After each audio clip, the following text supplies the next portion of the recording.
another Monday, live and loud, joining the cloud native crowd.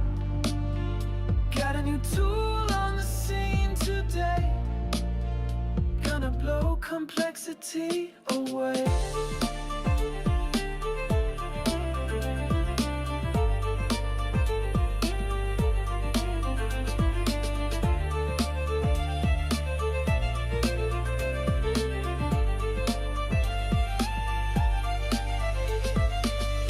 Scotland, hear the call, joined by Martin Stadler, standing tall. From Mirantis knows the score, dropping knowledge, asking for more. We're diving deep, no time to wait, into Kubernetes cluster state. Get ready now, the subject's set, it's time to learn about Kordent. That soup control plane, hear the sound for platform engineering ground. Manage Kates, make it slick, this hands-on demo's gonna click. DevOpsers, jump right in, Kubernetes fans, let the learning begin. Building IDPs or golden paths, k0rdent clears the aftermath. Standardized, efficient scale with might, making your Kubernetes setup right.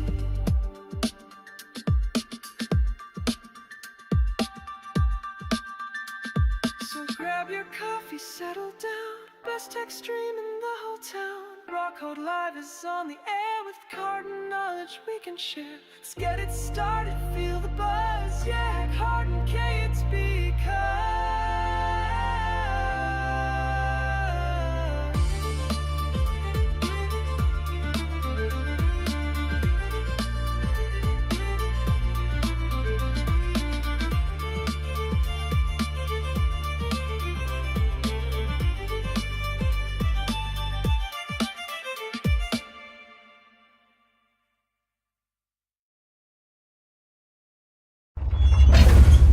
Is just because it speeds up the here we go. Hello and welcome back to the Rawkode Academy. This is Rawkode Live and I am your host, David Flanagan, also known across the internet as Rawkode. And that was the most awkward 2 minutes and 50 seconds of my life because for some weird reason I could not hear the music and just had to wait patiently for the stinger. Fortunately, I have two fantastic guests joining me today who kind of filled me in as we went. Rawkode Live is all about taking a look at cloud-native technology to make your Kubernetes and cloud-native lives a little bit easier. And today we're taking a look at a project from the Mirantis team called Kordent. And guiding us on our journey today, two fantastic guests. Hello, Martin, and hello, Prithvi. How are you? Good. Very good. Now, just let's assume the audience hasn't met you before. Can you please take a minute? We'll start with you, Martin, and then move down a way just to say hello and share anything else you wish to share before we kick off this great session. Sure. Big fan. I've watched quite a few of the episodes. Talk about that later. Martin Statler. I do a lot of things with product now over at Mirantis. Before that, I was at Weaveworks, where we played with something called GitOps, and then helped Stefan and team get Flex up and running over at Control Plane before hopping over here to Mirantis. Awesome, thank you. Yeah, watched a lot of Rawkode Academy stuff. I mean, I've known David for I think 5 years now since I joined the community. I was working at Harness before that, my data chaos native on the Litmus Chaos project, which hopefully graduates soon. But then post that last year, I joined Randy and the OSPO team at Mirantis, Martin, everyone. And right now I'm closely working with the Kordent and k0s communities. And again, love what Rawkode has been doing for the community. Yeah. Well, you're both far too kind, but I really appreciate that. Thank you so much. And I appreciate you both taking time out of your day to sit down and help show me and the audience some awesome technology. So we've now said Kordent 3 times, which means that in Candyman style, it should jump through the mirror and say hello to the audience. But before they do that, they should know what they're getting involved with today. Can one of you or both of you just take a minute to explain what the Kordent project is and the problem that it solves? Sure. I'll take a stab at this one. What Kordent is, it is thinking about cloud native over the last 10 years where we've grown Complexities has continued to just get more and more complex, right? When we all know this, there's lots of tools. More tools are coming. The CNCF grows at a steady state, and that's very good. The challenge comes in when you try to then glue those things together.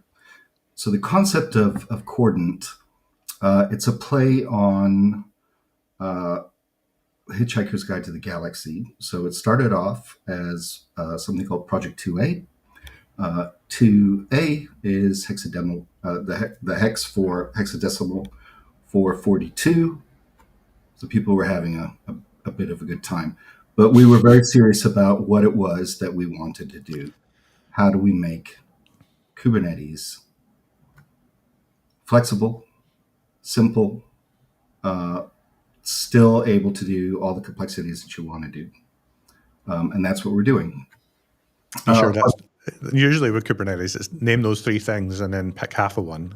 Are you saying that's not the case today?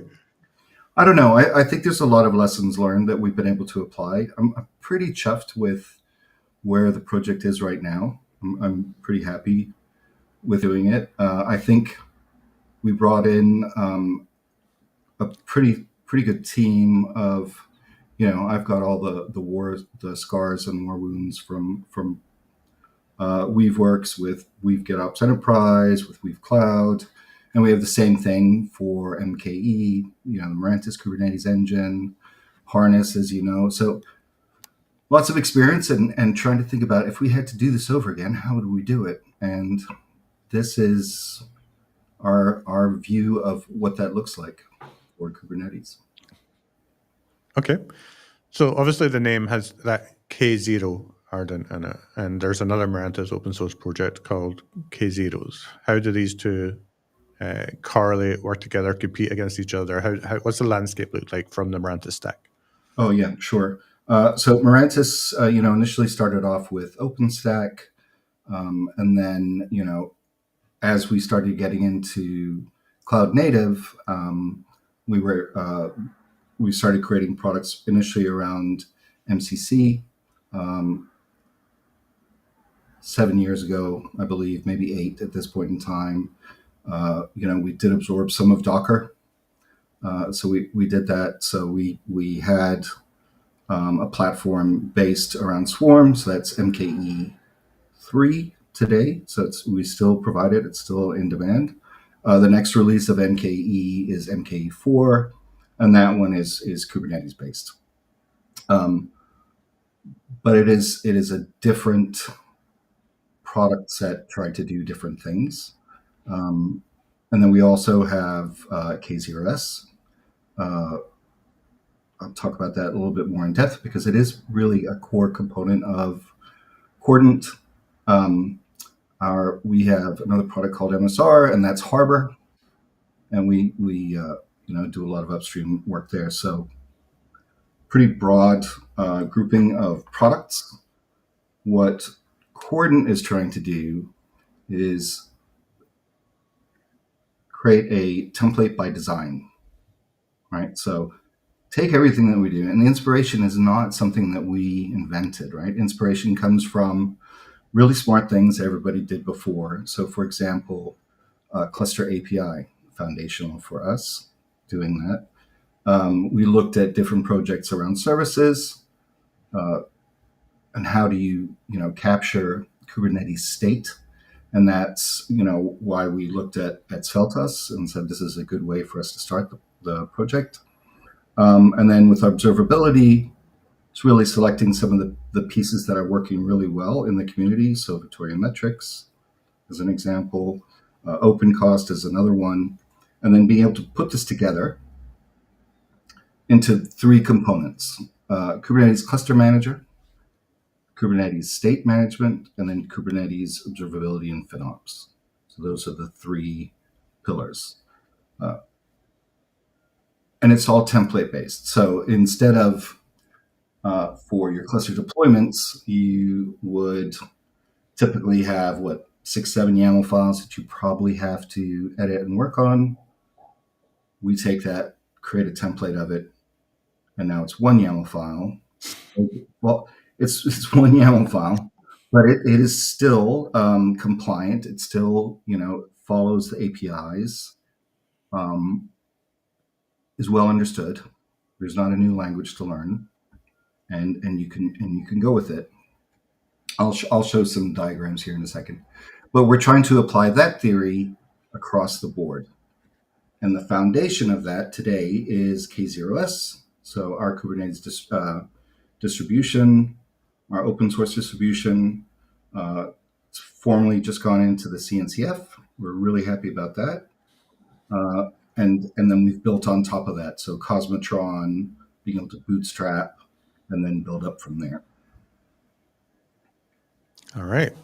You know, A lot of moving parts, but hopefully a lot of complexity wrangled. I mean, you mentioned your Mirantis engine v3, which was Docker Swarm based, and mhm. I think back to, I don't even know when it was. Let's say 10 years, 9 years, something like that. Swarm was simple, and it worked.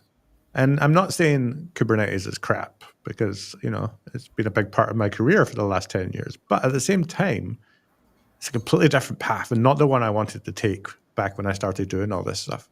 Now, you have both been in this space a long time too. Like, how did we end up here with this? Everything's configurable. Everything's a Go template nested in a YAML. I don't want to say a bad word, right? But it's not easy. The complexity of cloud native is probably at the highest it's ever been. And you mentioned the landscape, and you said it's growing at a steady rate. I mean, Yeah. I think it's worse. I think it's exponential. I mean, every time you look at that landscape, it's just going bigger and bigger and bigger to the point where the jokes aren't even funny anymore because we can't print it out anymore to make the joke. It's too big. So, Yeah. I'm just curious. Like, it's always important to take a look at projects that are trying to manage the complexity and provide abstractions, opinions, and make it easier, right? And I'm hoping that that's what we're going to see today. But I'm just curious on, two people that have been in this industry a while, especially in this space, like, how did we get here versus what was the simple path? I still don't get it myself. I mean, I think part of it is that Kubernetes is a project of projects in a way, really. And it's a welcoming community too. Yeah. We could have been very, very strict in, one function is only handled by one of the projects, right? So you'd have Flux or Argo. You would have, is the point is that we welcomed in so many, and we've created all this complexity because of it, right? And I think that's the biggest challenge. I would actually blame sidecars for a lot of this. But we make it incredibly easy for anybody to develop something and get it, functioning and working in Kubernetes, and then, getting it, into incubation, getting it sandbox, all of that. So I think complexity is actually a benefit. It's diversity, um, but it's gotten very, very complex. You're right. I think that was a great line. I'm going to steal that one, actually. I'll rephrase it slightly, but what was it you said? Complexity is choice. We have the freedom to swap out any single component of a Kubernetes cluster that we can. As you said, multiple GitOps providers, multiple service mesh providers, multiple logging and open telemetry backend, all this stuff. We have so much choice. But sometimes when you're learning this stuff, you need someone's opinions to guide you. So with that, do you want to share some screens and examples of what we're going to be looking at today with Kordent, or do you want me to dive straight into the documentation and talk about it as we go? What's your preference? No, let me actually share Yeah, of course, man. an overview.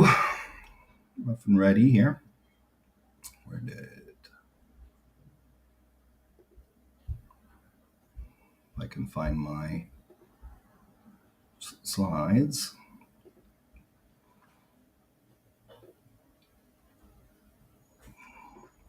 I think as Martin finds out his, shares his Yeah. screen and shares his slides, I would like to add something to what we were discussing about the landscape and how complex it has become. I think, to be honest, the community or we as a whole, as an entity, is to be blamed to make the landscape more complex, because a lot of things that Kubernetes helped resolve and provided uh, it in itself created those complexities, and I believe as a community we were not able to resolve it, or because we were so conflicted we moved on to make so many more projects. And every aspect or every problem that Kubernetes threw to the community, it had to become a separate project, or that is how the whole landscape of the business has grown, and everyone has come up with their own project. And as Martin spoke of that Flux and Orgo, or maybe each and every project, Istio, Linkerd. I mean, there's different service meshes, policy, resilience, testing, incident management, storage, DNS. So I still feel that a lot of it could have maybe become part of the Kubernetes community itself, or could have been resolved with special interest groups. But then again, people focused more on expanding the landscape. And although, as I agree with David, where choice makes the community diverse or makes it like better, but I still feel that it'll keep growing, because there are multiple projects coming in, people separating from communities and building their own projects, trying to create problems for Kubernetes to again solve them. That's how things look right now. And that is where you'll see more things getting conceptualized. Even what we are talking about, Kordent as a tool, a lot of people are talking about platform engineering today, which I believe existed forever, but now it has become a niche, or in itself a concept. So yeah, I personally feel that it will keep growing, and we'll see more sub projects becoming concepts, and then maybe becoming one added conference or topic or co-located event for a KubeCon. You could say. Yeah, Yeah, with that, I'll allow Martin yeah, you're to share 100% his. correct, right? I mean, and this isn't even a new problem. How many distributions of Linux do we have? How many configuration management tools did we have in the early 2000s? Like, developers just like to hack on stuff, and then you've got to find out which one's the right one and which one's the wrong one. Uh, did you find your slides? Yeah, I did. I'm trying to see if I can share the screen. Oh, fingers crossed. Yeah, I always be careful about sharing. See if that does that actually work? Yes, I see Kordent architecture overview, not your bank details. So I'm going Yeah. to pop over. No, it's not that. It's careful keeping your slide decks in the public folders of your company, because people will Uh, modify them. So fortunately, I had an archive, so we're fine. Um, I'm only going to use this just for visual cues. So that's what I like to do. This is a tech talk, not a sales talk. But I think it's very good to sort of try and establish what is Kordent today. Kordent today, uh, it's essentially three pillars: your cluster management, your service management, and your observability. And the way that you could think about it is very much, what is a cluster? That's what KCM solves, right? So it does the provisioning, it manages the life cycle. We use CAPI because we're not reinventing anything new. We're sticking as close to open source as possible. Um, it also does some of the initial integration work. The second one is our state, so Kordent state management, and this is what runs on the cluster. So what's actually running inside of it? And we have a concept of something called beachhead services, but essentially, is Kyverno running in it? Is Nginx ingress in it? All of these different components, that's a responsibility for KSM. And then, what are my clusters, how are they performing and how much is it costing me? That's the third pillar. And those three, combined with the catalog, because everybody has a catalog these days, very useful, really forms what Kordent is for us. And the way that we do this is we just focusing in on something like the cluster management here. we've taken the cluster API and we've created templates for as many of the common CAPI providers that we believe everybody wants to have. Kordent, again, it's less than a year old. We have AWS, we've got Azure, we've got quite a few. One of the things I worked on very, very quickly when I got here is to make sure that we had SSH as something. So we have that as well.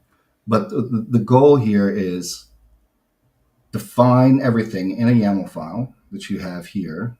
I'm just looking at my screen over here. And you can see, it is production cluster template. The environment is production.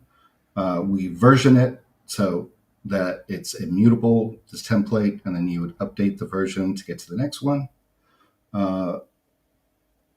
This one specifically is around AWS. So it's AWS credentials. You define all of the VPC, CNI, Cilium, etc. And that really is, what is that? 7 YAML files typically that you touch to be able to do this. So that's the idea here, in that you can define these templates and then literally swap out AWS for Azure or for SSH or for wherever it is that you would like to leverage. Fallback is SSH right now. We've had our first open source contribution for Hertzner, I think, for Hetzner. But again, if you're going to be on something like Scaleway, we don't have anything yet for it, but we do have the SSH provider to be able to get you moving. Nice. Yeah. So that is what we've done. It's interesting that you mentioned Hetzner and Scaleway. I don't want to make any assumptions to say where you're at KubeCon in London, but let's assume you were. I was. And a lot of the conversations that were happening that entire week were European people trying to get off of US hypervisors onto these smaller European clouds. Like data sovereignty was a very, very big topic.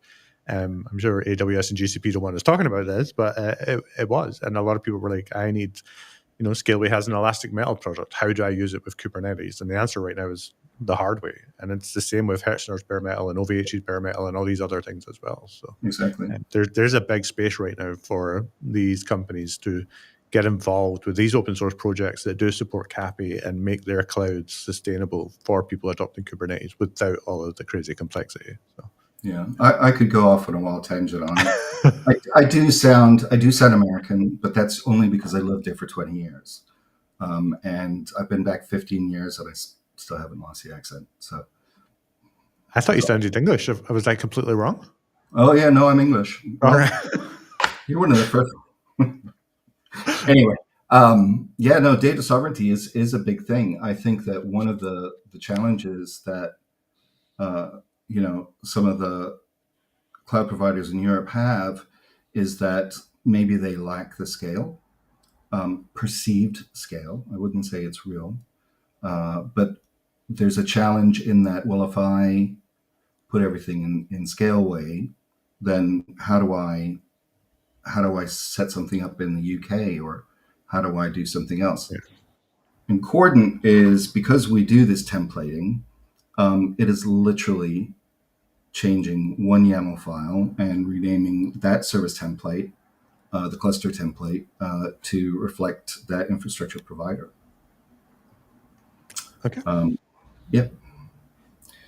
We've got a lot of interest. A lot of people are asking us about how to do this. So service templates, same sort of thing. Again, the structure is starting to look familiar. Deployment methods, Helm charts, raw Kubernetes manifests, and operator-based deployments. So we support as many as possible.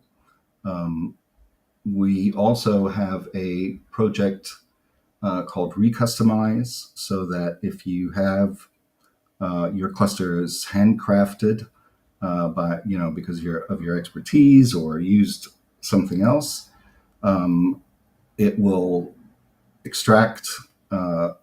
It will recustomize your cluster, provide that, and then you can then use that to provision through KSM into your Kordent cluster. So there are ways to be able to do it.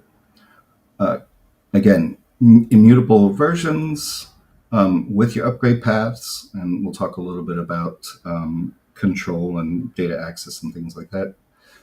Configuration management, templated values always, environmental overrides, and then, drift detection, all of the benefits that you get from the Sveltos project, because when we started, we adopted Sveltos to help us manage state.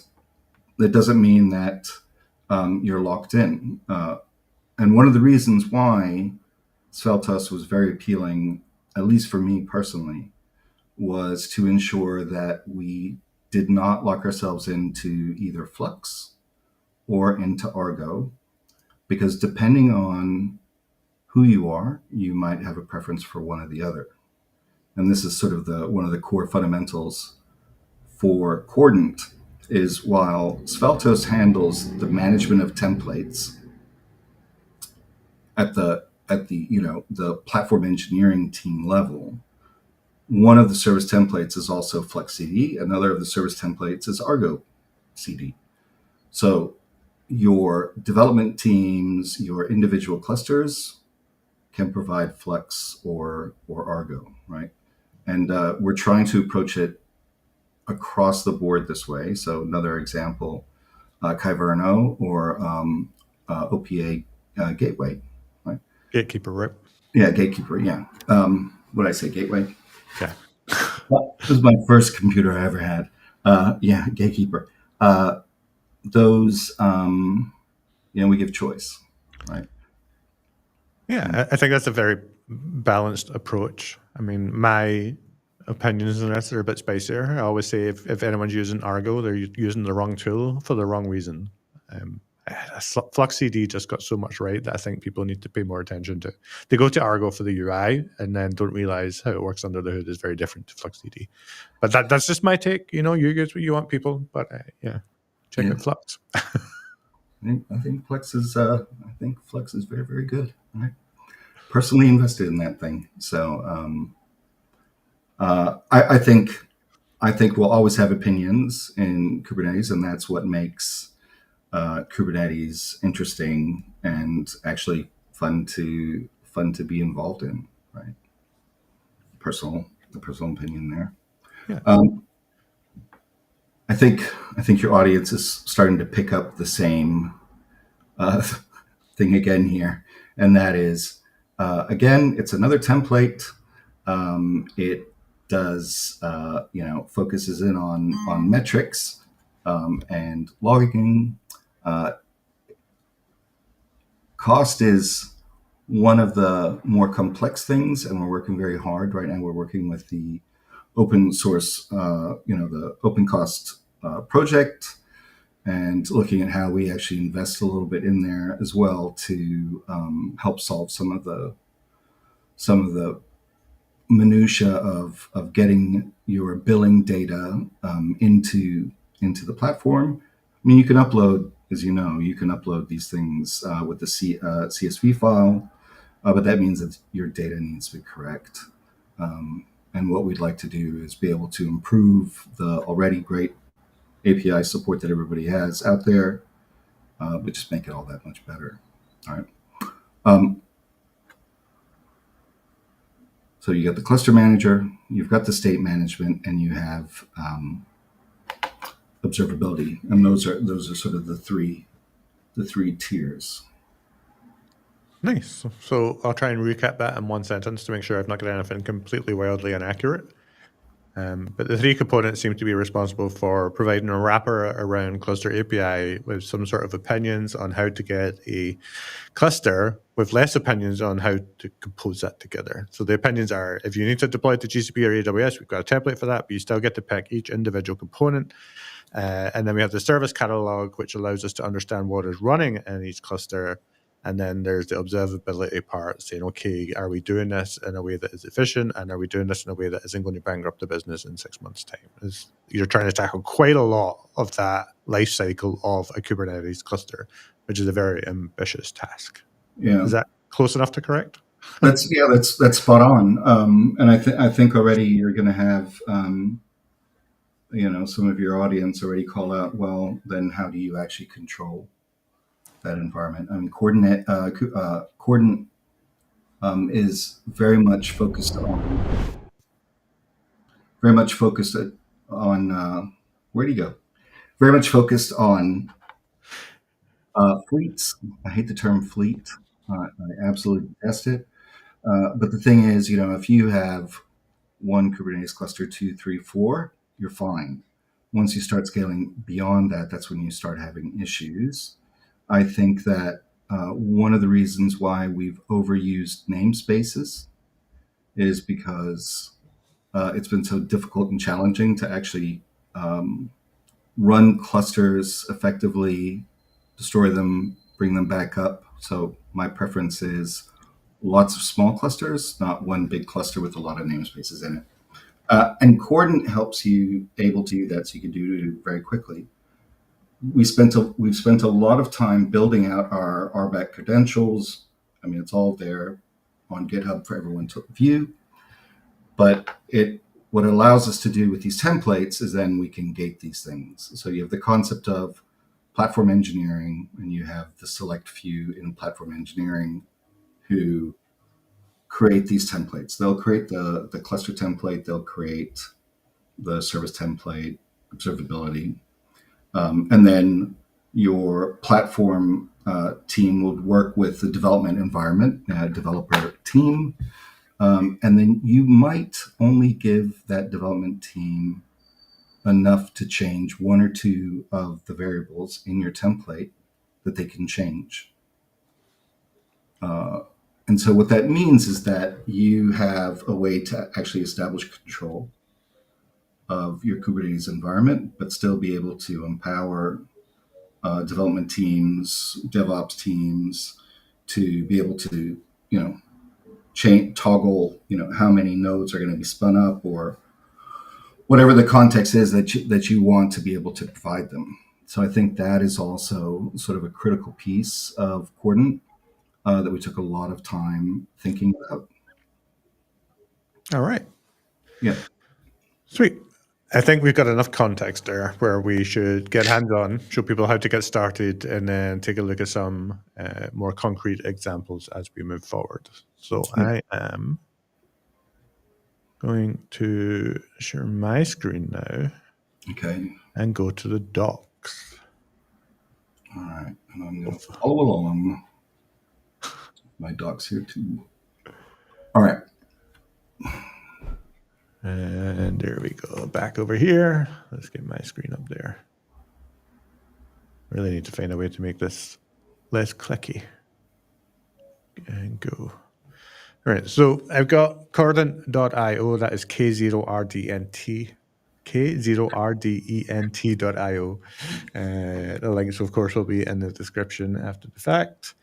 We're going to click on documentation and quick starts, I'm assuming, or if I got to do something first. Yep. Right. Okay. Let's go to quick starts. So we need to get an environment that allows us to use Kordent. We need a Kubernetes cluster for hosting Kordent itself and a cloud environment to deploy our workload clusters. I'm just going to use the CAPI terminology here. I don't know if Kordent has something of its own. No, we use CAPI. Absolutely right.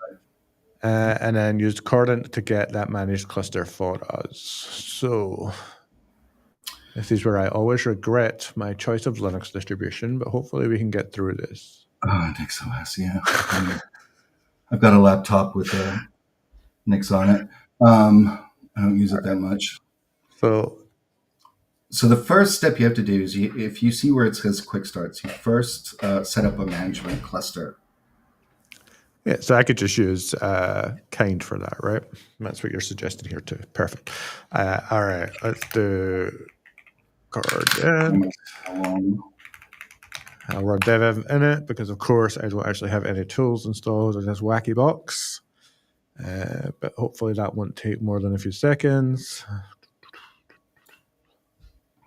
mean, there's nothing in it. I don't know why it's taking so long. Come on.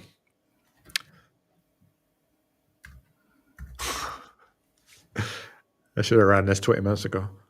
Right. There we go.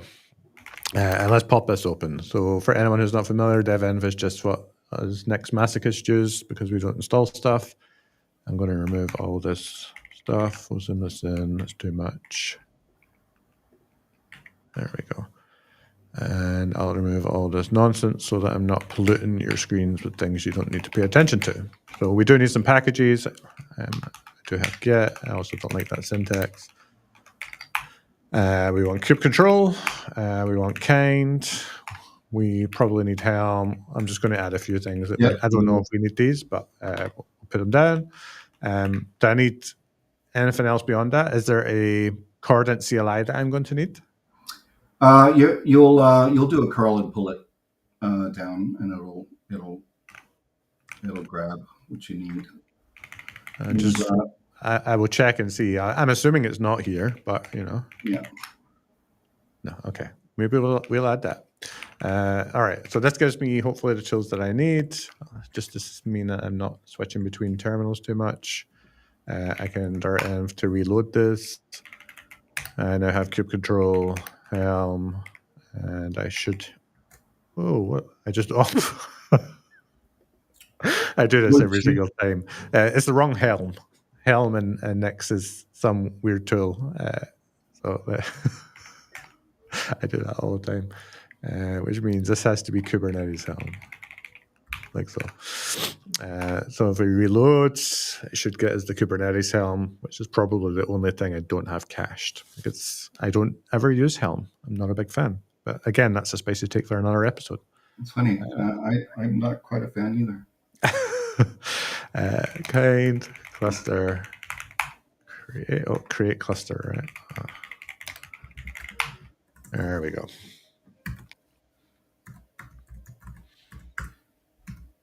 And hopefully that won't take too long. What we can do in the interim is pop back over here. My cluster is spinning up. We need k0s. Why do I need k0s? It's just to install the management cluster. There are other ways to doing it, of using something else. Mm-hmm. You don't have to, but it's just, this is the quick start. So that's why in the documentation we have it like that. Woohoo! We have a next package. All right. So let's add k0ctl, reload, and that should give us what we need there. So we have a cluster. We've got k0s. So I don't need to do this, but I am going to run the k0s install the controller. So I'm curious, why does my k0s, which is going to deploy something to my kind cluster, require a sudo at the start, or is that just over permissive doc? I think you need. I think it's just being slightly aggressive. Oh wait, this is saying that's an alternative to a cluster. No? Kind create cluster. Yeah, I'm confused. Because we have a get nodes, our kind cluster. I could use K8s to spin up another cluster. I'm going to skip it just now. We can come back. Okay, let's see. Let's think this is maybe the doc saying you can do it one or the other way. Because I don't want to make too many assumptions, but yeah, I'm going to skip over it. We've got kube control. We have a kube config. If I need it, I can run get nodes. I'm happy. All right, there's helm. I've done it. I'm not happy, but I've done it. And now we want to install Kordent into the kind cluster. So helm install. This is the KCM. So it's a cluster manager deploying from an OCI image into a namespace within kind. Easy. Yeah, there you go. So this gives us a Kordent management cluster where we can run and see the pods running in that namespace. So give that one more minute and then check that Project Sveltos pods are running. Nice. So I can see here there's Cosmotron, it's a KCM cluster manager controller. We've got the CAPI stuff running on here. I'm not sure what CapZ is. CapZ. It's Not VMware. k0rdent is VMware, right? Not sure. And we have the Flux source controllers. All right. I need faster internet. Come on. That's Azure.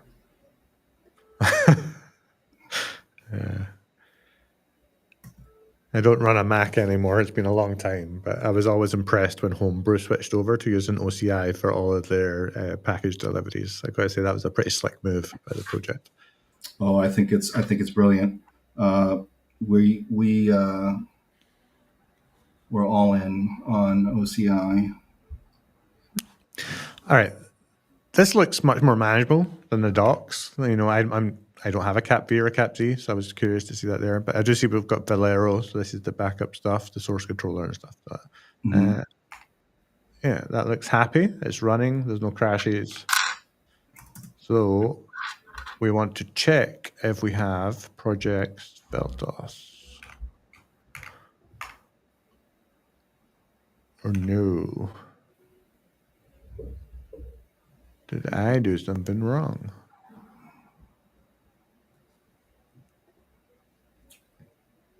I'm catching up to you. I'm doing the same thing. All right. and Helm is taking forever to download.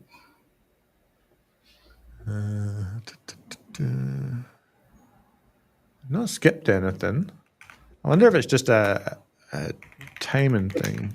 You wouldn't see it in. You likely will not see it in here. We have to deploy a child cluster for Sveltos to really kick in, and then it'll pull it. All right. I'm just waiting. Maybe I was a bit too quick to skip the K0's one. Oh yeah, no, okay, so it's an alternative because under here it says K0's isn't supported on macOS, so you can use Kind or you can use K0. Okay, so I was right to skip that. We've got kube control. We did Helm, Kordent. I do seem to have a management cluster.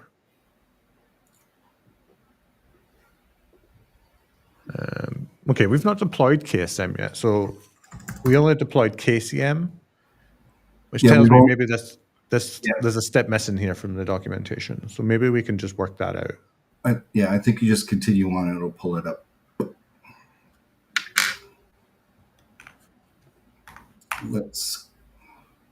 Oh, there we go. Okay, so it's working behind the scene. Right? It's just it's my slow internet, but we do have a project Sveltos namespace, which has a whole bunch of... Okay, I'm just being far too impatient, and I should take a minute. Well, my Helm is taking... I'm getting a special version. I hope you're not compiling Helm from source. No. This is on a Debian box, so it should be super quick. All right. All right. Mine's is running. I'm going to just keep popping down here. So we should be able to run get management and the cluster management namespace, and it'll tell us if our management plane is ready yet, which ours isn't, which is fair enough because things are still downloading behind the scenes. Yeah. Let's assume that is okay. We can run get provider templates to see the providers that we have, and then we can start to put together our first cluster template. So are those available? They are, right. I don't need to wait for a healthy management cluster, which is nice. So we can deploy to AWS, Azure, Docker, GCP, Cosmotron, OpenStack, vSphere, etc. Yeah. One thing to call out for everyone here, we are renaming it, but the Cosmotron is the SSH provider. Ah, right. Nice. Okay. So it's a little confusing. We're fixing that. All right, running.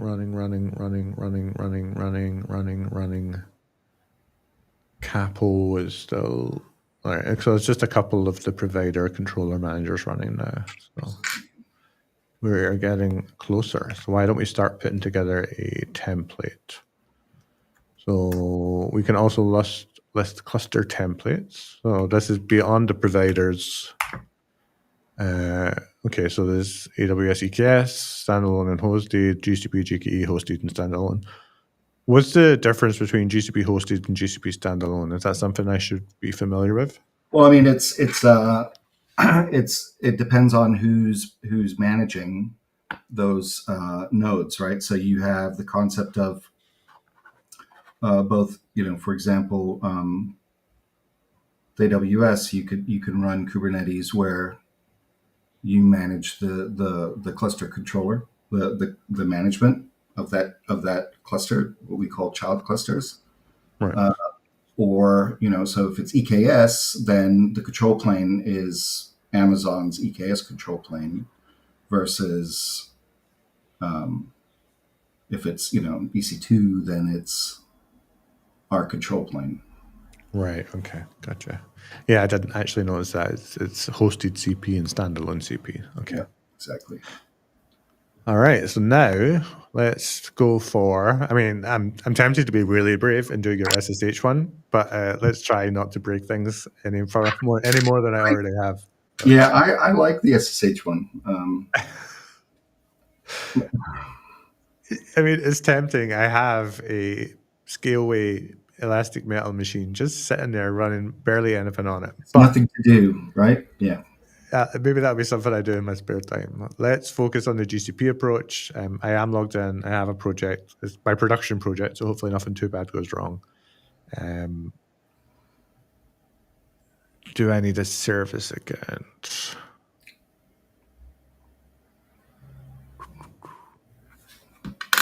Let me go to where you are. Editor permissions. I mean, I could do that. All right. Console. Clouds. We're just going to land it on my cloud run services. I think what I'll do is just because it needs editor permission is I am going to create a Kordent project with a service account to minimize the blast radius. Yeah. You can see I'm doing a lot of transcription stuff on these videos. In fact, here we go. This is actually Timoni with Stefan. I just landed on this one absolutely randomly from the logs, but there you go. Joining us in spirit, even if not person. So let's switch projects. Kordent. It also means that service account, I can just, if I flash it, it's not a big deal, and I can kill the whole project. So I like that. I've already promised Stefan that we'll get Timoni into Kordent. So nice, such a good project. And if Stefan watches this at any point, I still want that controller for Flux. Get on it, man. Come on. Okay, I am service accounts. There we go. Create new editor Kordent role currently used basic editor. There we go. Next and done. Download keys. Where am I? And JSON. All right, I have a key that should be at my desktop. Well, now, so that's good. What do I need to do? I need to store this key inside of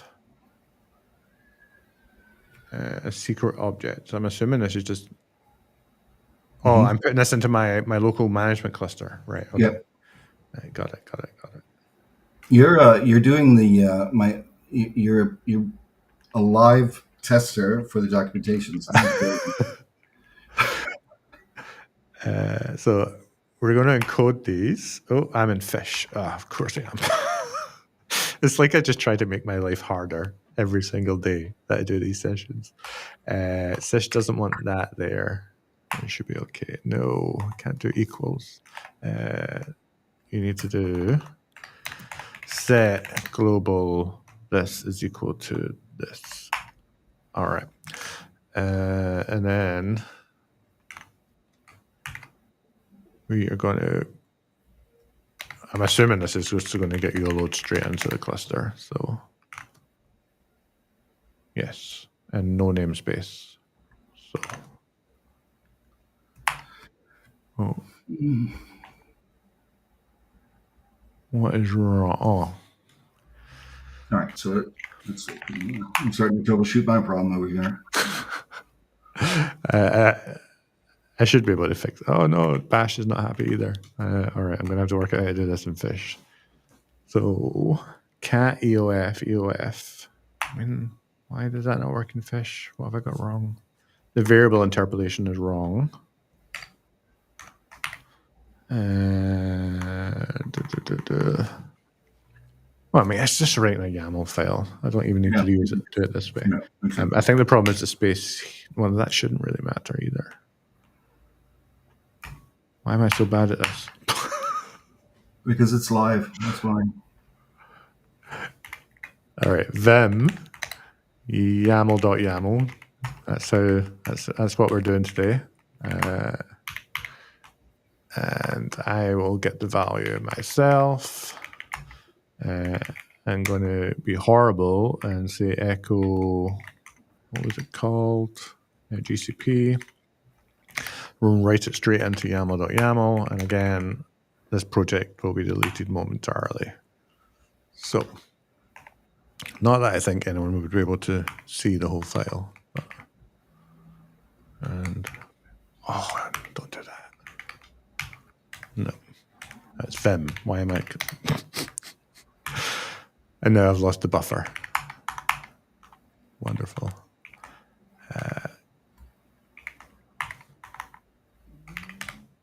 There we go. Whew. All right. Let's apply the YAML.YAML. And it's not happy. Resource name is empty. It's not.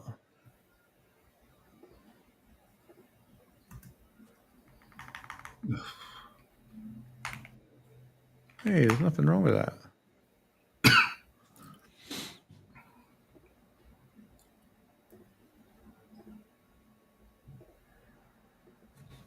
Resource name may not be empty.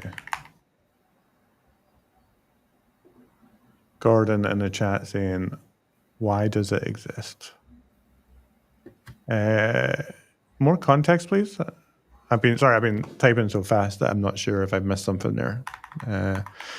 I wonder if this is Where do I see the tabs?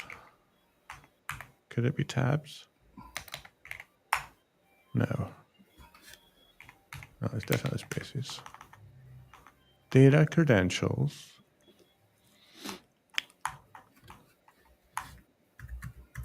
I must be chirping. That looks fine to me. Oh, no, it's a different error.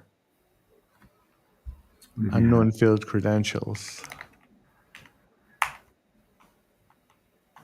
Well, I mean, it's just data going into a secret. API v1, kind secret, metadata, blah, blah, blah, data. That hang and type is annoying, so let's just drop that here. Could that, I mean, it's just one line, right? Yeah, because it goes straight down. So that's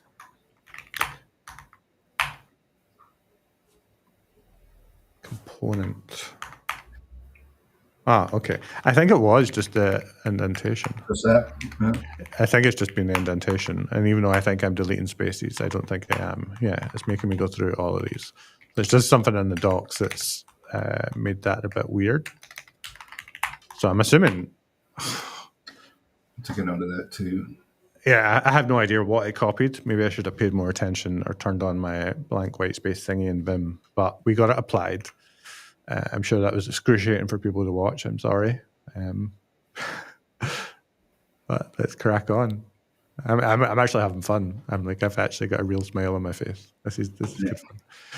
All right, so now that we've got a secret created in our cluster, which is for the CAPI GCP provider to do the things that it has to do, we can now say that we want to create a credential within the Kordent system, which just tells it that this provider secret exists, and it's got enough annotations here to say this is how you access it.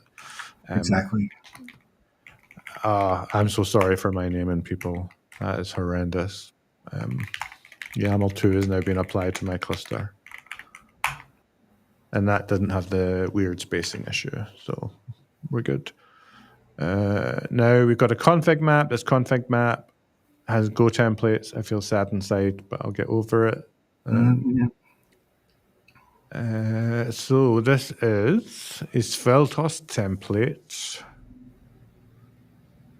that's setting up some secrets for the providers. Okay. I'm just going to trust it. And I should just have put all of this into one YAML with document separators, but now I'm going for YAML 3. So, so config map. Let's go. Oh, that was YAML 2. This is why you don't use terrible naming. Okay, so now I can list regions. I know I'm going to go for Europe West 2. I'm going to need a network. Well, it's a new project, so let's see what we've got. I've got mine configured for my old, my production one. So I just call it Kordent. I think so. By the way, Kordent is a harmony chord because you get harmony, and rdent. That's where Kordent comes from.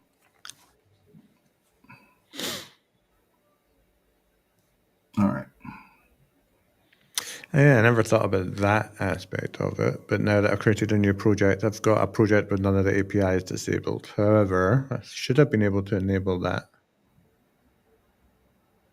Yeah, permissions and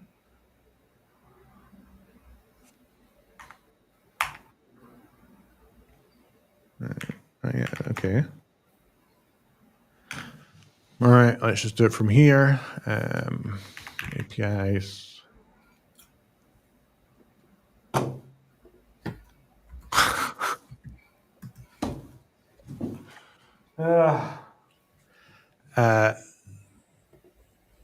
This rate monitor now is frozen, and this is going to go one of two ways because Linux sucks on the desktop. Because I'm going to turn the monitor off and back on, and it's going to freeze this one. Motel. well, Yeah. I'm gonna. I should just buy a Mac, but I can't do it. No, I can't. It was one of my the only sticking point I had. Right.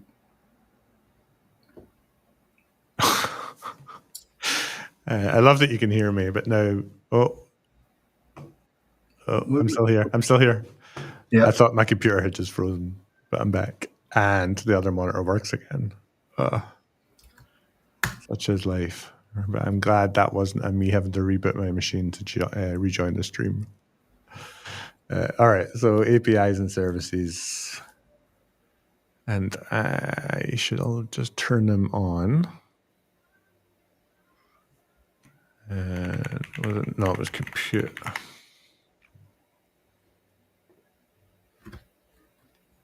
Because this isn't a JKE cluster, we're not going to need the containers API or anything like that. So I wonder how far we can actually get with just the compute API itself.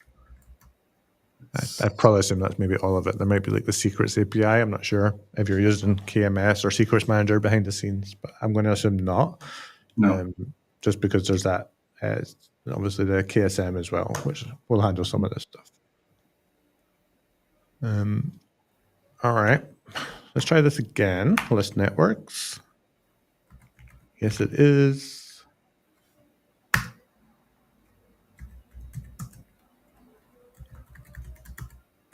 I need to put the ID down because there's already a Kordent project. So I'm actually, that's why it was a permission denied. I'm trying to modify someone else's Kordent project.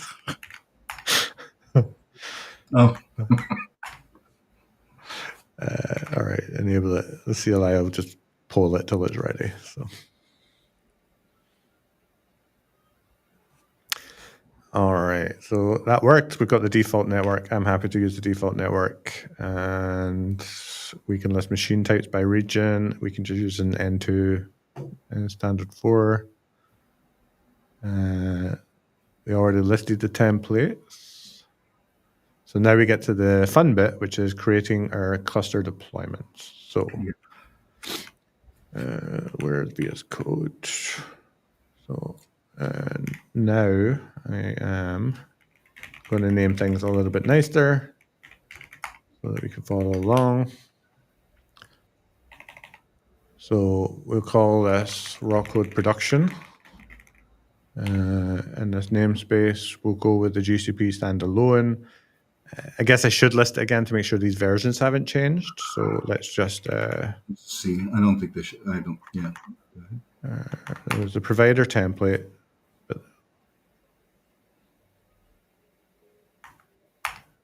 There we go. And the other one was it cluster templates? Yeah. Cluster. There's a cluster template and a service template. All right. Okay. So the GCP standalone is 021, same as the docs. That's fine. I haven't changed the credential name, so that should be okay.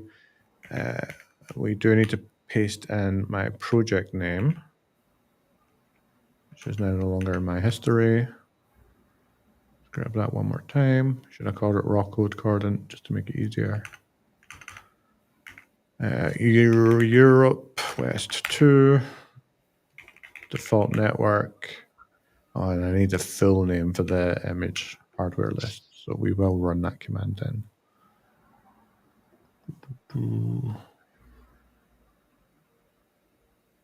Here.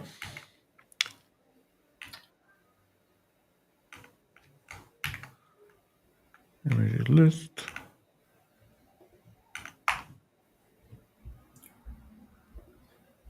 Oh, there's lots. Ubuntu 2004 seems to be what the docs suggest using. How permissive or restrictive is my Ubuntu version?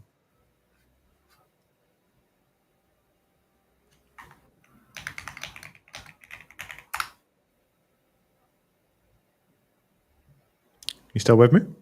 Oh yeah. I'm watching along. No, I was thinking about choice of operating systems when you run your Kubernetes clusters. I'm curious what your views are around. Does it really matter? Would you care if someone gave you a choice or no choice? You know, what is the? I think I know what it's. I know the answer. It's going to be you're always going to want a choice. I mean, I know that best practice is I shouldn't care. The clusters are supposed to be as ephemeral as possible. I should have lots of them, be able to rotate them back up, restore. Yep.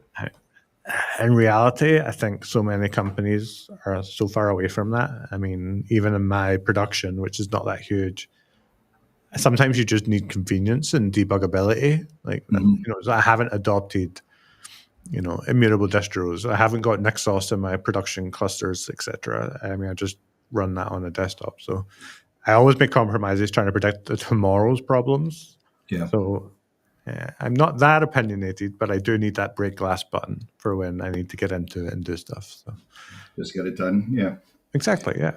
Yeah. So What are the? Yeah. I mean, we're sort of thinking about how minimal could you make an OS, right? And could you then use something like distroless to provide your user space, and what does that look like? And ultimately, do people care enough to actually have something like that in Kordent? I don't know the answer.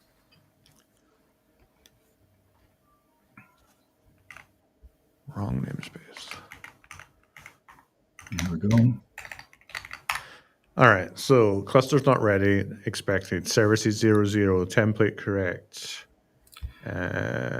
Infrastructure ready. Wow. I wonder, do we have some compute nodes then? Well, let's see. That'd be super. That's a lot faster than AWS. That's for sure. Cloud storage, no. Other one. Compute engine.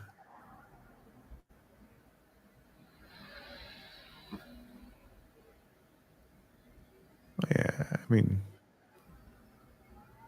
I don't want to. I just show me the thing.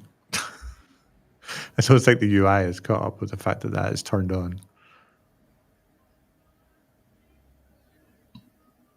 No. All right.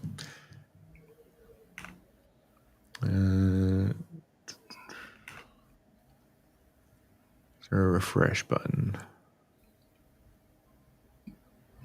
Total VMs is 0. I'm assuming it's maybe hopefully working on it. Yeah, I think it's working on it. It's probably. It looks like you need to make your screen bigger. All right. All right. Yeah. No instances yet. I guess while that's happening, a couple other things that should be interesting for people. We are, of course, going to be offering k0rdent, so that's being actively worked on as well. So it'll just be another provider with k0rdent, and then eventually we'll also want to introduce cloud hypervisor as well, so people have choice. Taking a long time to list the machine types.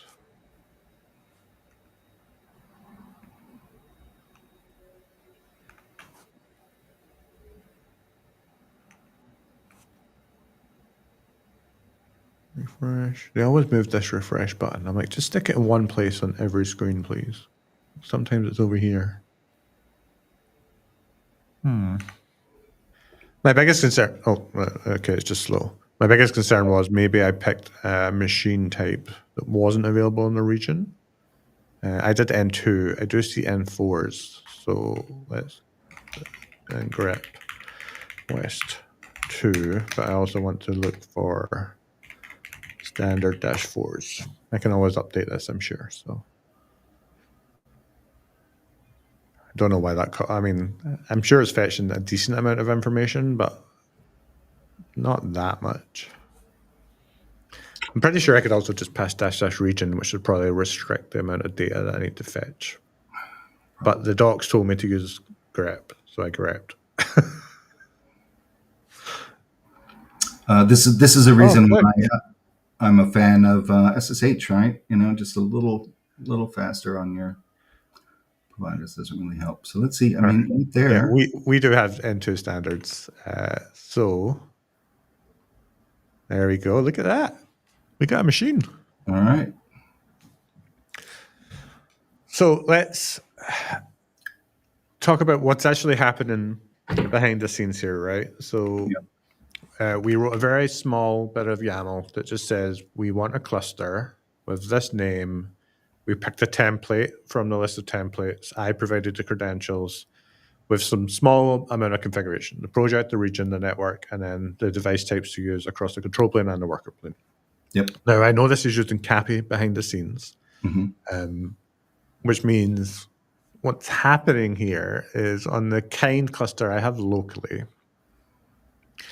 it is generating all of the secrets for the control plane to successfully join with each other, constructing the user data, dropping that into Google's compute engine, and then the boxes come online and work. Yes. So in theory, this is just one big massive user data script, assuming it doesn't change anything that CAPI is doing already. So yeah, we very much follow. I mean,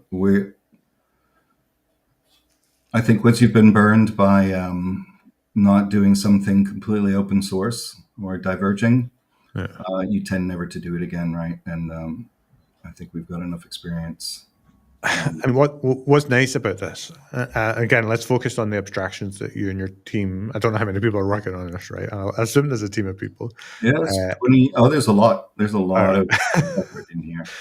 It's like if we focus on the problem domain and why, I mean, CAPI is amazing, but it is laborious to actually get a cluster at the other end of it, especially when you think about you have to configure that. Like CAPI doesn't do the CNI for a start. As the first thing you deploy to the cluster. Yeah.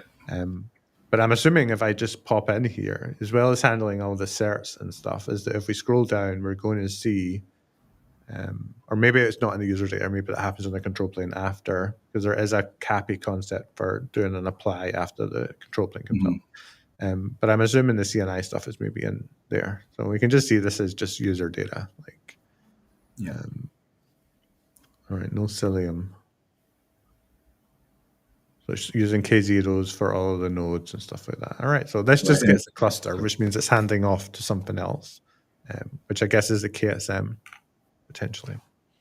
That is the KSM. So this is, yeah. And so, it's template based. Now we can actually go and, we've got this cluster. So now we can actually look at what nodes look like and then actually deploy some beachhead services.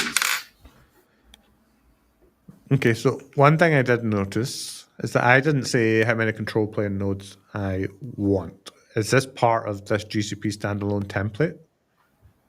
It is. Obviously, you can go in and change it, or you can just add that to the YAML file and define it, right?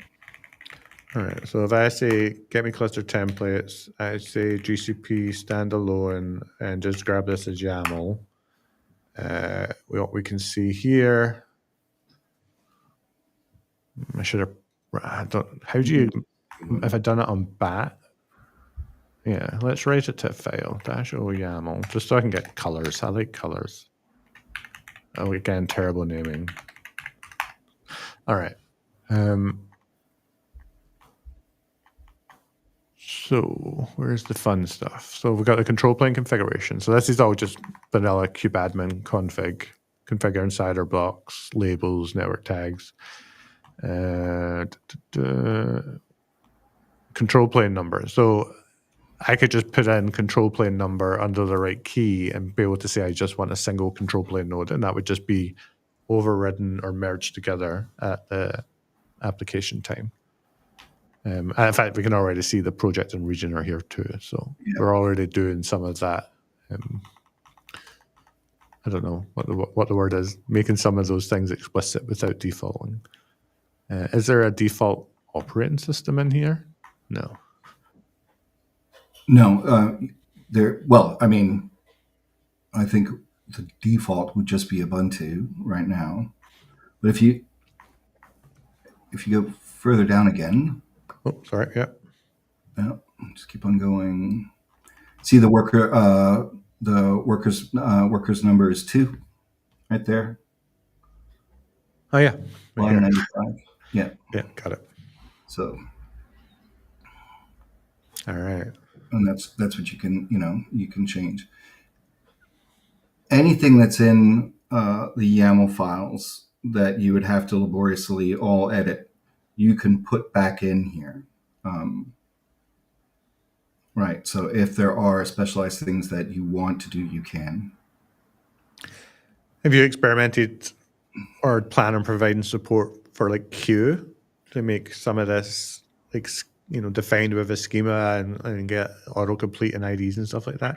I know nobody's really using Q, but I'm always trying to promote people to use Q because I think it's such a great tool. Well, I came from Weaveworks, and everyone there was a massive fan of it. It's quite popular here at Mirantis. We are talking about how do we make this even simpler, and Q would be a way to be able to do that. Once we've talked about KSM, KCM, and Kordent observability. The next piece that we're going to start developing is the policy manager, so KPM, and that will really need something like Q to be able to do it well. All right. Now, I'm looking at the time. We can wait for this cluster to come up and carry on. However, I think this was a good amount of chunky work that maybe if you have something else we could take a look at to see the 2 additional components, the service layer and the observability layer. It would just save us, because I mean, this could take 20 to 30 minutes. Yeah. So I'm trying to see what I can do.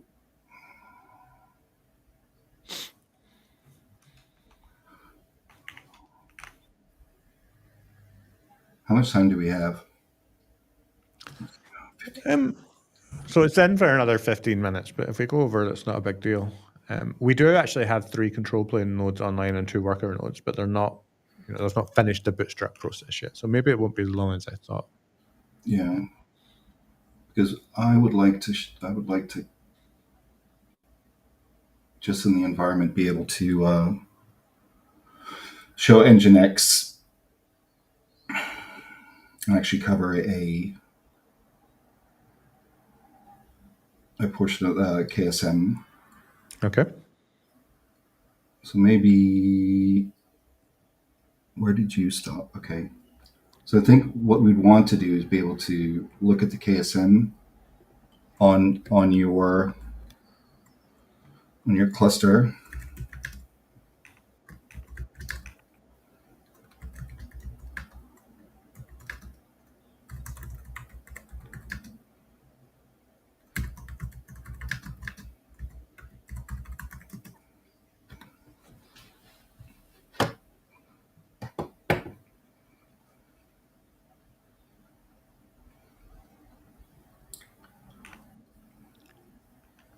All right.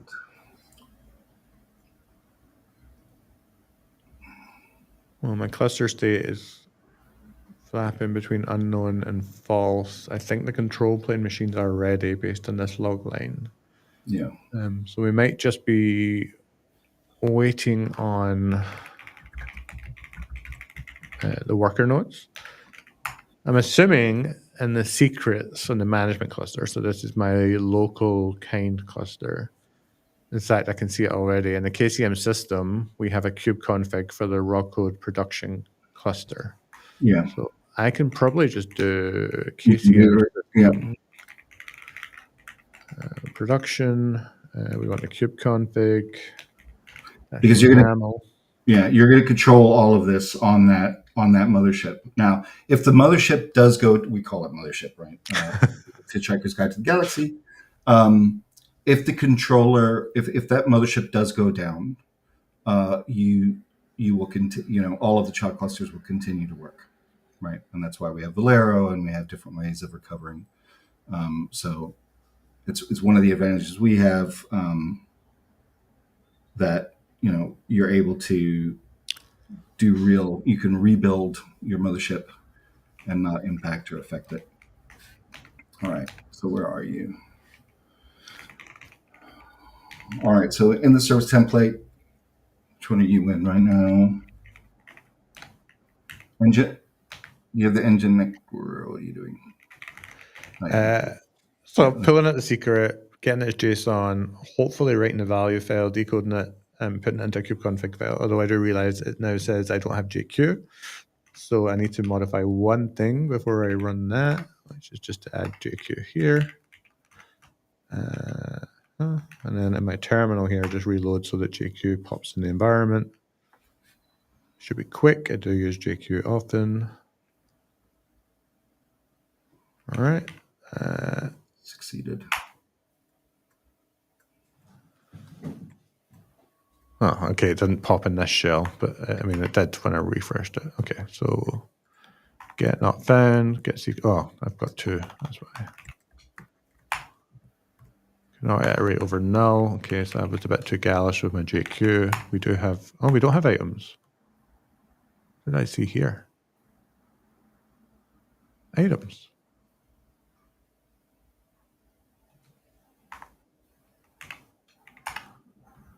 Oh, I'm not getting anything back. Oh, there we go. So, it's just, all right, okay. jq.data.value.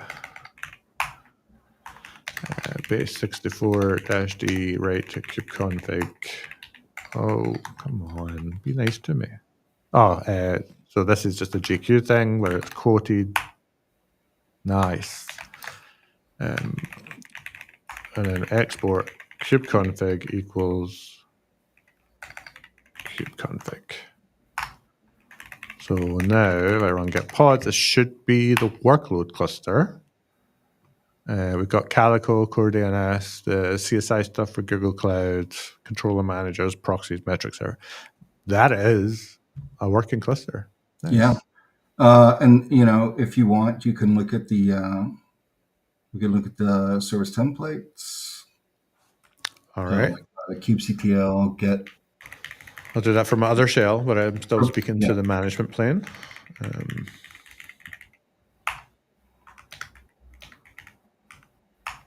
Okay. I don't have any. Go on and on the. Where are you now? Where'd you go? Oh, sorry. I'm trying to debug my own problem, and you're trying to help me. I'll slow down.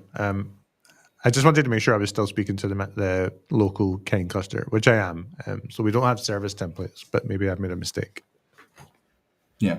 So I mean, if you look at like the KCM-Valero, it's running. So on the child cluster, try the same thing again. Do the kubectl get service templates -n, and then the namespace what you called it.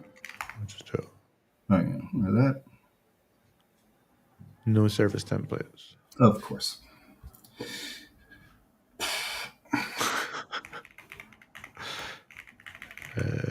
I'm doing over here.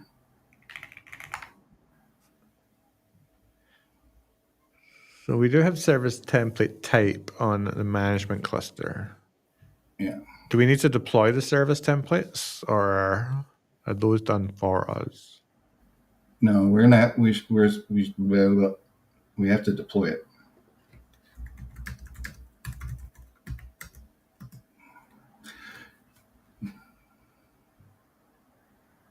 Let me see if there's there should be one or two that are already. The reason why I don't know the answer right now is we're changing the code right now, and so I have to make sure. All right. So should I just copy this Nginx Ingress example then and just do apply that. that to my management cluster? I think it's the management cluster, right? Yes. All right. Okay. So service templates.yaml. This is defining it's just an Ingress one. I'm going to leave the namespace off. I'll do that on kube control. And this service template just says we want to deploy a Helm chart with version intervals. So she's just going to how often to sync it with Flux, Veldos, Argo. This looks like a Flux one. Which means, I guess, I could also do values and then go nuts. You can go nuts. I mean, you can do like your resources. You can do things to, set memory, set CPU. You could do all of that. Yeah, I just want to pick one value that exists, and then I always like to break stuff. So, well, controller Rawkode too. Where's the values file? Oh, this isn't the Helm chart. Is that in hack? No. Okay, this is just not the Helm chart. All right. Oh, it was under charts. There we go. So let's pick one value.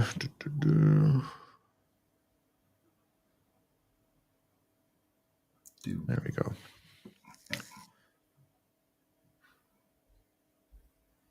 Wow. This is the Helm. This is why I don't like Helm. Every single line gets templated and controllable. I'm just like, why? So I can't remember. Should this be dot notation or should I be doing nested YAML? Nested YAML. Nested YAML, yeah. Okay, so we'll say Rawkode is here for my label. Let's see what happens. We'll apply this. That goes to values. Oh. All right, I made an assumption. So I'm going to do kube control explain service shorthand, which was SVCTMPL spec Helm. Oh, I put it under chart spec. That's going to be maybe that's the problem. Value files. Okay, so I can't do values. I have to do value files.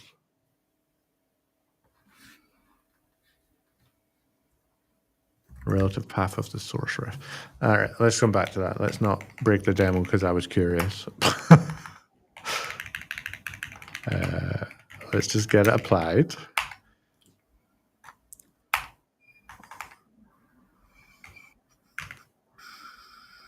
That's me. Told you I like to break stuff. Yeah, it's fun. 10 minutes.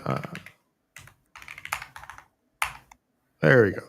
All right, so we have a service template. Now, the thing I don't know, and maybe I should go to the docs, or maybe you could tell me, is now that our management layer has the concept of this project Ingres Nginx service template, how do I tell it to roll this out to my cluster?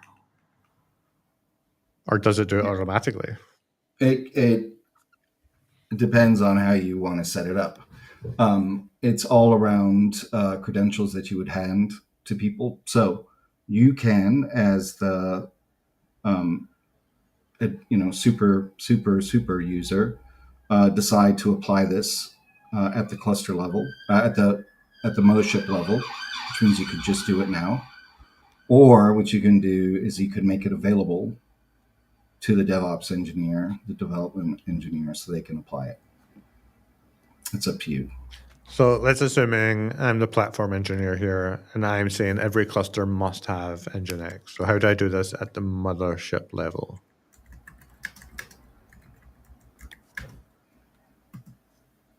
I'm just going in my bash history right now. You're asking me a question that I should know off the top of my head. In the docs, I found a YAML interface for a multi-cluster service, which takes a cluster selector and a service spec, but I don't know if that So is... you could do like did you do you did the kubectl apply? Right? Yeah, I believe we have a service template now. Yeah. Okay. So then, I mean, kubectl apply -f, the name of the thing. I should call it out globally, right? I don't know. It does No, currently say invalid.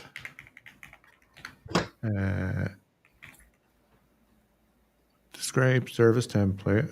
I don't know why that's not auto-completing for me. Wait, does describe work as a... No, it doesn't. All right, I made a mistake. It's failing to download from the Kordent catalog.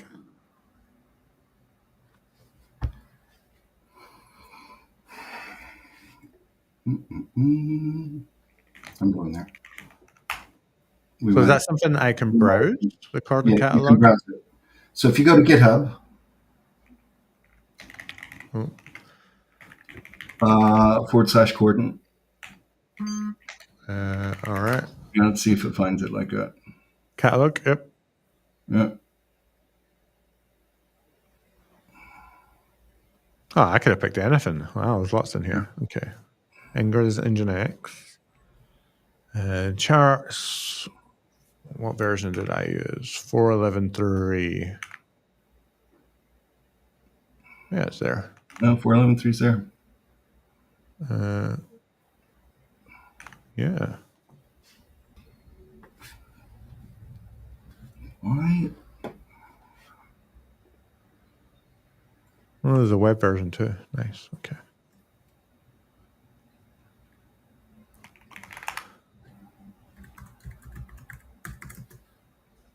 Trying to see what could have possibly. So you can deploy the template with Helm as well. Yeah. And then we deploy a multi-cluster service. Okay. Yeah. And you can do like what I've done because I just wanted to make it easy. I wrapped it around a shell script to do it, right? So I actually had to look at my shell script right now. Oh, that came back false too.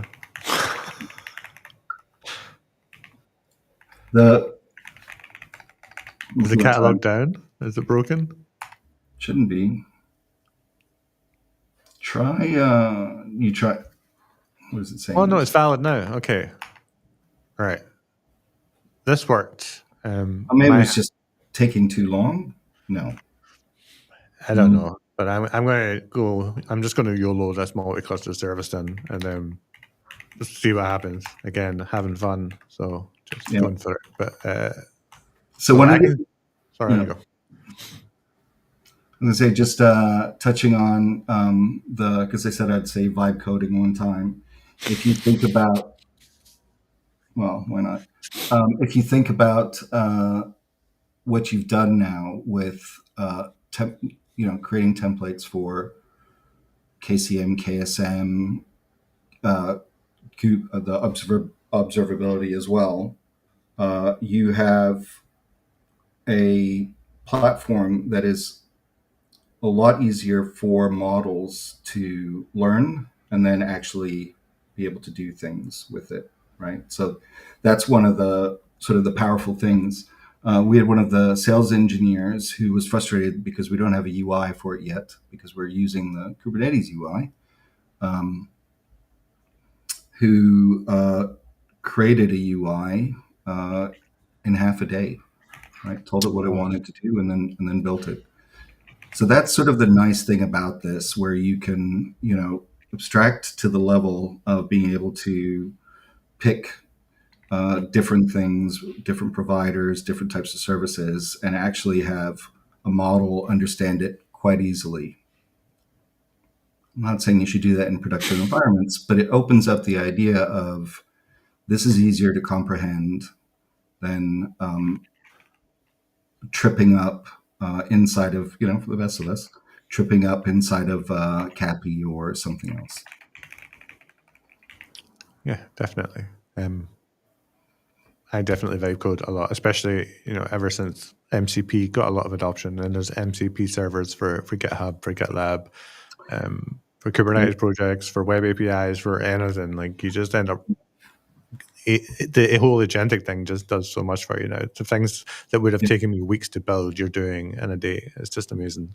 It is amazing. We're trying to determine which of the MCP servers we're going to build on top of. What we don't want to do is replicate. So the Kordent MCP will leverage one of I think the k0.8, the MCP Kubernetes server, and then there's also MCP k0.8. And I think that's the one we're using more than likely. So we'll have this here. Okay, so while we were chatting there, I very quickly did one thing, which was I noticed in the multi-service cluster wanted some sort of label selector, the cluster. Now I could have defaulted that and I assume it would do it all, but I didn't want to make any assumptions. So I modified our cluster deployment to add the owner Rawkode label, and then I updated our multi-cluster service with match labels owner Rawkode. So this should, I believe, just deploy the thing that I want. Okay. Did you update the version? The version of what? Sorry. The version number. Go back into go back in there.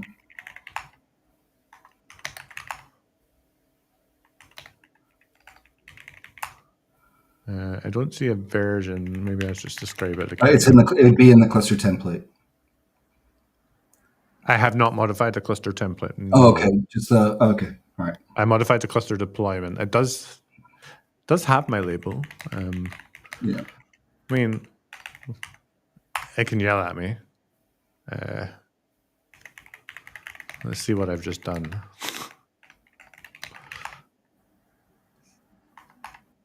All right, I'll describe it. Ingress. Yeah, it's doing it. There we go. Swelltos is now applying provisioning our Helm chart on the target cluster. So when I ran that cluster deployment wide, it did say service 0.0. So that looks like it's released. Still getting 0 there. However, if I pop over to my other cluster, to the workload cluster, let's see. We do have an Ingress Nginx running. So, yeah. I mean, that's pretty sweet. Very cool. And we're now over an hour and a half in, and we haven't even touched on the observability stuff. Like, I mean, there's just so much for us to cover on this project. I mean, we happy to come back and I can drive a little bit so you can kick back and relax. But it was a lot of fun seeing you dive in and getting this up and running super quickly, right? Uh, so yeah, All right, let me pop us back over to face mode. So we covered a lot. The Kordent project integrates with the whole CAPI ecosystem and the cloud providers to give you a Kubernetes cluster. It allows you to define cluster templates, cluster deployments, service templates, multi-cluster services, web cluster selectors. And now is just scratching what I feel is part of the project. It's just on what you've talked about and the documentation. So we know there's an observability bit built in with OpenCost as well for FinOps. But this is also a very young open source project. Mhm. Assuming there's a roadmap, I'm assuming you've got 1,000 ideas or maybe more. Can you just give us an idea about the status of the project right now and where you plan to take it over the next 3, 6, or 9 months? Yeah, Sure. amazing. Yeah. We are putting more effort into Kordent, so we're adding more, uh, you know, developer engineering. One of the big things we're doing right now is trying to promote this as an open source project as well, because um, Kordent shouldn't be a Mirantis thing. It should be something that the community leverages and does. Uh, Meanwhile, roadmap. I sort of talked through some of them. KubeVirt, Cloud Hypervisor for us are very, very important. We think that you should be able to treat those just like any other node. So that'll be coming out very, very soon. I did touch on the Kordent policy management. Same sort of thing where you want to be able to abstract policy and use the right languages, the right policy tools for things, right? So it's not a Caverna versus OPA gatekeeper. It is some of your policy is one, some of your policy is another. We'll start with those two, and then as we build that out, then we'll look at things like KubeWarden. So that's a direction we're going in as well. We're looking at how do we invest on the networking side too. If you start thinking about having Kordent able to provision anywhere, theoretically you can start looking at, well, I could have a cluster manager, a child control plane on AWS, but maybe I want to spin the nodes up on Hertzner because they're super cheap today, right? And to be able to do some of that. So we're trying to put that together and figure out how do we do this so that it's seamless. And of course, we're going to be rolling out a UI in the next 2 or 3 months.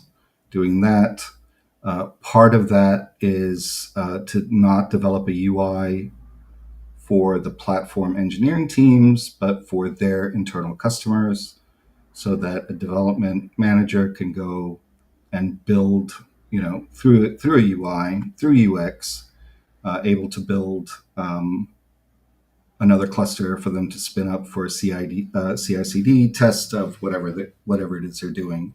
And because of the credentials, you can then provide one group access to certain clusters or resources and another group different ones. And I think that's where it's going to get a lot of fun, being able to show how you're enabling different teams inside of your company to be able to, or organization, to be able to do things independently. Nice. Simplified it. Yeah. All right. So Well, before we wrap with maybe a question from my end, you ran through Kordent, you spent like an hour with Kordent documentation and everything. If you had a feedback and if you had something to comment on Kordent's future, or what would you like to Yeah. see with Kordent, what would that be? Like, this is a question to you. Oh, putting me on the spot, man. Come on. I think. I mean, it's just one of those spaces where Kubernetes needs more tools like this. Um, Kubernetes does need to be easier, and at KubeCon London again a month ago-ish.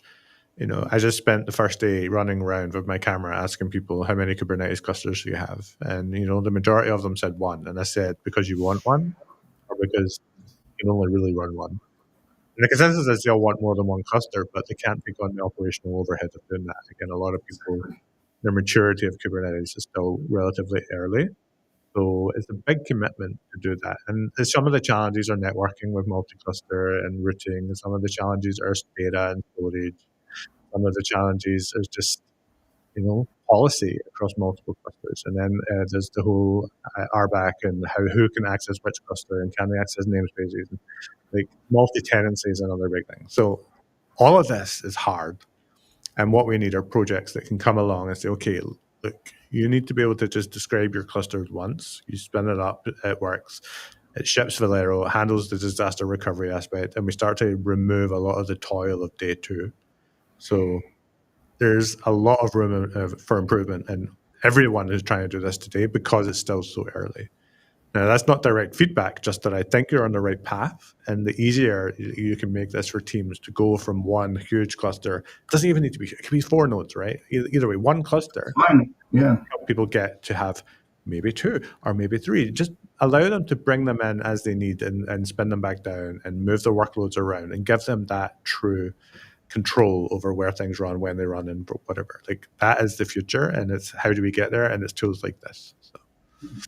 Thank you. That's good feedback.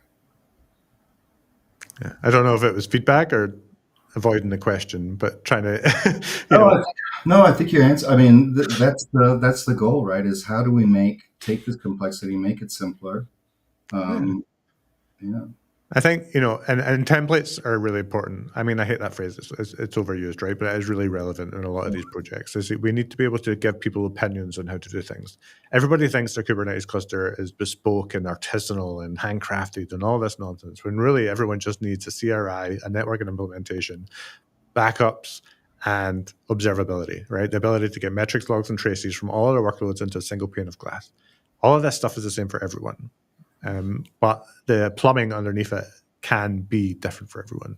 GCP customers, it's the same. AWS customers, the same. Hybrid architectures, multi-cloud, all of this. And like as this matures and these tools, and there's a couple of tools in this space, right? But as they all work together, have standards, compete, progress, like the standard dev tech cycle of a project, this gets better for the end user. And I think that is really exciting. So keep up the great work, keep pushing this forward and trying to make people's lives easier.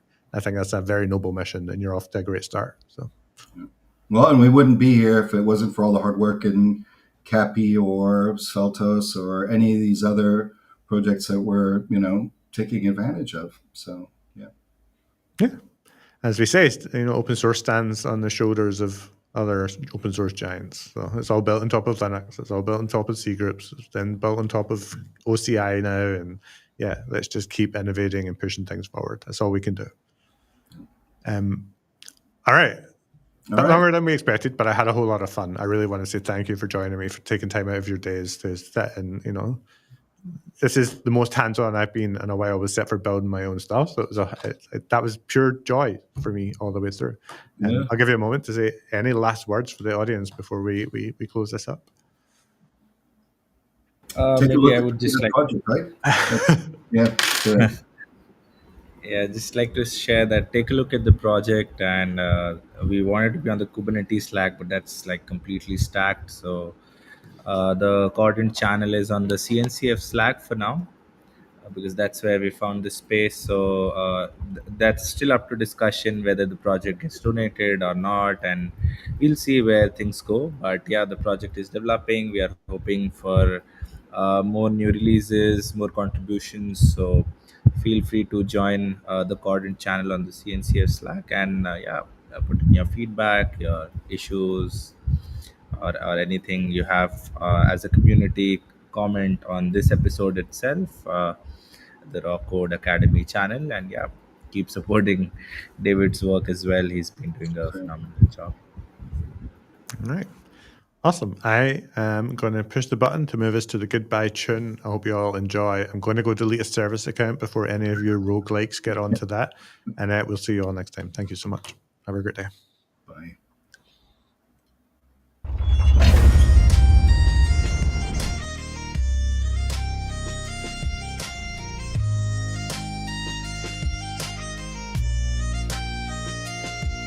The demo's done, the code is shown. Seeds of Kordent, knowledge shown from Mirantis, clear and bright. Martin Stadler shared the light.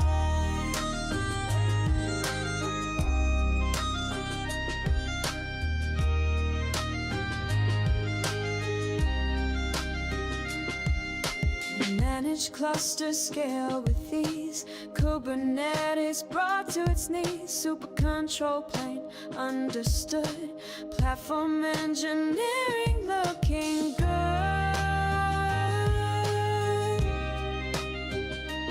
Looking good. From Rawkode Live this Monday stream. Live the cloud, native dream. Check the links, join the chat inside. Nowhere for questions left to hide.